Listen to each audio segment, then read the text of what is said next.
Hello guys, welcome to my YouTube channel. आप लोगों का भक्ति शक्ति 2023 चैनल पर स्वागत है। और अब हम पढ़ने जा रहे हैं रुद्र संहिता का द्वितीय खंड सती खंड और उसका दूसरा अध्याय।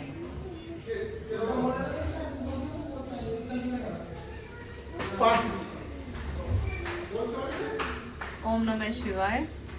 कामदेव के नामों का निर्देश उसका रति के साथ विवाह तथा कुमारी संध्या का चरित्र, वशिष्ठ मुनि का चंद्रभाग पर्वत पर उसको तपस्या की विधि बताना। ब्रह्मा जी कहते हैं, मुनि तदंतर मेरे अभिप्राय को जानने वाले मरीचि आदि मेरे पुत्र सभी मुनियों ने उस पुरुष का उचित नाम रखा। दक्ष आदि प्रजापतियों ने उसका मुंह देखते ही परोक्ष के भी सारे वृतांत जानकर उसे रहने के लिए स्थान और पत्नी प्रदान की। मेरे पुत्र मरीचि तथा आदि द्विजों ने उस पुरुष के नाम निश्चित करके उसे यह युक्ति युक्त बात कही। ऋषि बोले, तुम जन्म लेते ही हमारे मन को भी मतने लगे हो, इसीलिए लोक में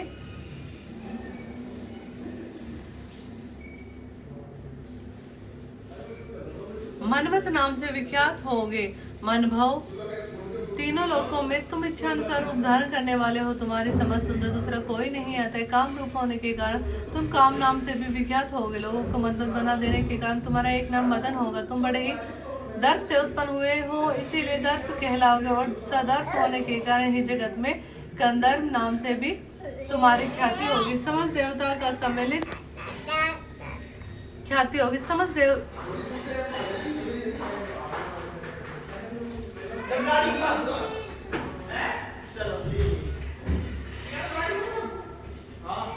देवता का सम्मिलित बल पराक्रम भी तुम्हारे समान नहीं होगा। सभी स्थानों पर तुम्हारा अधिकार होगा। तुम सर्वव्यापी होगे। जो आदि प्रजापति है वे ही ये पुरुषों में से दक्ष तुम्हारी इच्छा के अनुरूप पत्नी स्वयं देंगे। वह तुम्हारी कामिनी तुमसे अनुराग रखने वाली होगी। ब्रह्मा जी ने कहा, मुने तदंतर मैं वहां से अदृश्य हो गया। इसके बाद दक्ष मेरी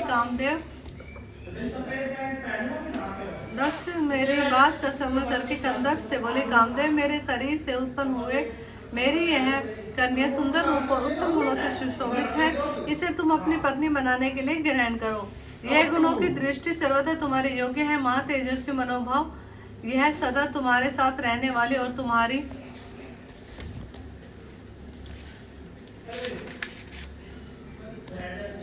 रुचि के अनुसार रचने वाली होगी। धर्मतः यह सदा तुम्हारे अधीन रहेगी। ऐसा कहकर दक्ष ने अपने शरीर के पसीने से प्रकट हुई उस कन्या का नाम रति रखकर उसे अपने आगे बैठाया और कंदर्प को संकल्प पुरुष सौंप दिया।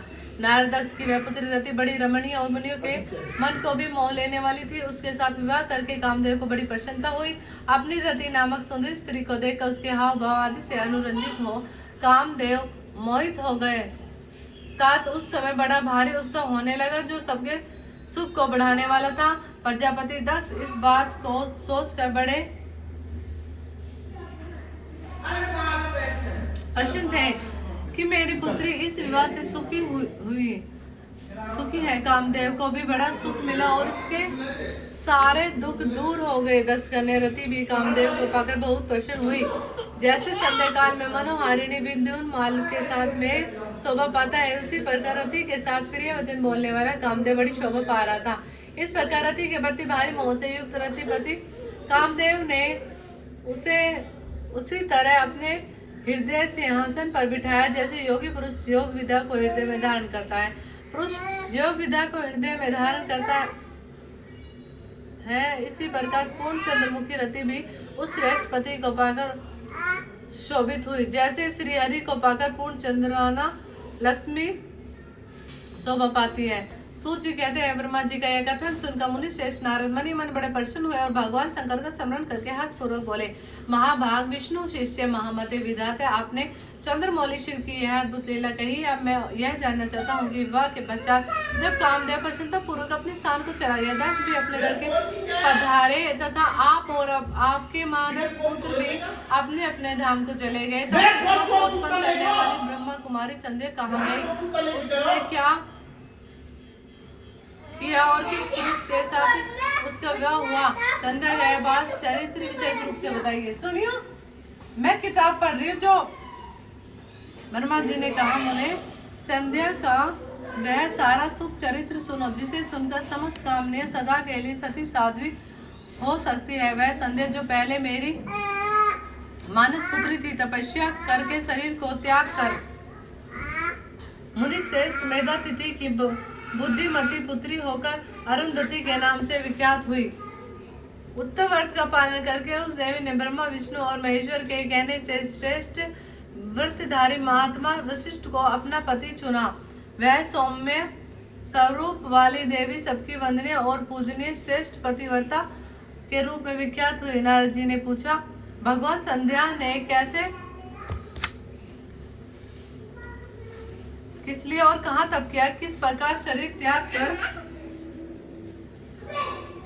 वह मेधातिथि की पुत्री हुई। ब्रह्मा विष्णु और शिव इन तीनों देवताओं के बताए हुए श्रेष्ठ व्रतधारी महात्मा वशिष्ठ को उसने किस तरह अपना पति बनाया, पिता में यह सब मैं विस्तार के साथ सुनना चाहता हूँ। अरुंधति के इस कौतूहलपूर्वक चरित्र का आप यथार्थ रूप से वर्णन कीजिए।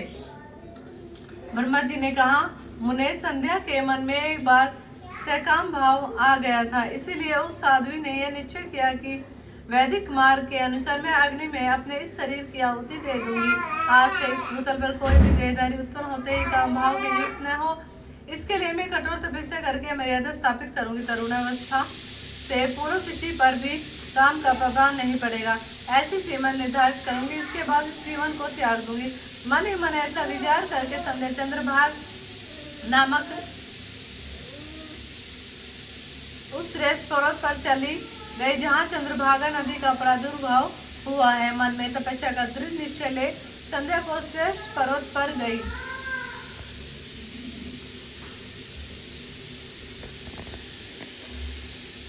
गई हुई जान मैंने अपने समीप बैठे हुए वेद वेदांगों के पारंगत विद्वान सर्वजित आत्मा एवं ज्ञान योगी पुत्र वशिष्ठ से कहा, बेटा वशिष्ठ, मनीश्वरी संध्या तपस्या की अभिलाषा से चंद्रभाग नामक पर्वत पर गई है।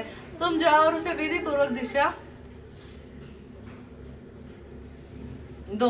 वह तपस्या के भाव को नहीं जानती है, इसीलिए जिस तरह तुम्हारी यथोचित उपदेश से उसे अभिष्ट लक्ष्य की प्राप्ति हो सके वैसा प्रयत्न करो। नारद, मैंने दया पूर्वक जब वशिष्ठ को इस प्रकार आज्ञा दी, तब वे जो आज्ञा कहकर एक तेजस्वी ब्रह्मचारी के रूप में संध्या के पास गए। चंद्रभाग पर्वत पर एक देव सरोवर है, जो जलाशय उचित गुणों से परिपूर्ण और मान सरोवर के समान शोभा पाता है। वशिष्ठ ने उस सरोवर को देखा और उसके तट पर बैठी हुई संध्या पर भी दृष्टिपात किया।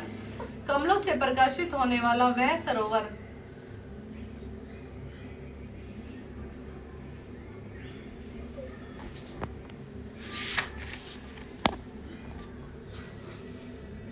तट पर बैठी हुई संध्या से उपलक्षित हो उसी तरह शोभित हो रहा था, जैसे प्रदोष काल में उदित हुई चंद्रमा और नक्षत्रों से युक्त आकाश शोभा पाता है। सुंदर भाव वाली संध्या वहां बैठी देव मुनियों ने कौतूहल पूर्वक उस बृहलोहित नाम वाले सरोवर को अच्छी तरह देखा। उसी प्रकार भूत पर्वतों के शिखर से दक्षिण समुद्र की ओर जाती हुई चंद्रभागा नदी भी उन्होंने दर्शन किया। जैसे गंगा हिमालय से निकलकर समुद्र की ओर जाती है, उसी प्रकार चंद्रभाग पश्चिम दिशा शिखर का भेदन करके वह नदी समुद्र की ओर जा रही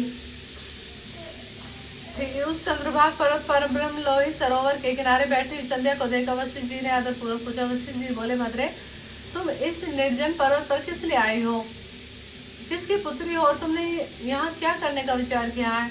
मैं ये सब सुनना चाहता हूँ। यदि छिपाने योग्य बात नहीं हो तो बताओ। महात्मा वशिष्ठ के बाद सुंदर संध्या ने उन महात्मा की ओर देखा और वह अपने तेज से प्रज्वलित अग्नि के समान प्रकाशित हो रहे थे। उन्हें देखकर यह ऐसा जान पड़ता था मानो ब्रह्मचारी देह धारण करके आ गए हो और वे मस्तक पर जटा धारण किए बड़ी शोभा पा रहे थे। संध्या ने उन तपोधन को आदरपूर्वक प्रणाम करके कहा। संध्या बोली, ब्राह्मण, मैं ब्रह्मा जी की पुत्री हूँ और मेरा नाम संध्या है और मैं तपस्या करने के लिए इस निर्जन पर्वत पर आई हूँ। यदि मुझे उपदेश देना आपको उचित जान पड़े तो आप मुझे तपस्या की विधि बताइए। मैं यही करना चाहती हूँ, दूसरी कोई भी गोपनीय बात नहीं है। मैं तपस्या के भाव को उसके करने के नियम को बिना जाने ही तपोवन में आ गई हूँ, इसीलिए चिंता से सूखी जा रही हूँ और मेरा हृदय कांपता है। संध्या की बात सुनकर ब्रह्मवेताओं में श्रेष्ठ वशिष्ठ जी ने जो स्वयं सारे कार्यों के ज्ञाता थे, उससे दूसरी कोई बात नहीं पूछी। वह मन ही मन तपस्या का निश्चय कर चुकी थी और उसके लिए अत्यंत उद्यमशील थी। उस समय वशिष्ठ ने मन से भक्त वत्सल भगवान शंकर का स्मरण करके इस प्रकार कहा। वशिष्ठ जी ने बोले, सुबह ने जो सबसे महान और उत्कृष्ट तेज है, जो उत्तम और महान तप है तथा जो सबके पराराध्य परमात्मा है, उन भगवान शंभु को तुम हृदय में धारण करो, जो अकेले ही धन मर्द काम और मोक्ष आदि कारण है। उन त्रिलोकी के आदित्य पश्चात आदित्य पुरुषोत्तम शिव का भजन करो। आगे बताए जाने वाले मंत्र से देवेश्वर शंभु की आराधना करो, उससे तुम्हें सब कुछ मिल जाएगा, इसमें संशय नहीं। ओम नमः शंकराय ओम इस मंत्र का निरंतर जप करते हुए मौन तपस्या आरंभ करो और जो मैं नियम बताता हूँ उन्हें सुनो। तुम्हें मौन रहकर ही स्नान करना होगा। मौन आलंबन पूर्वक ही महादेव जी की पूजा करनी होगी। प्रथम 2 बार छठे समय में तुम केवल जल का पूर्ण आहार कर सकती हो।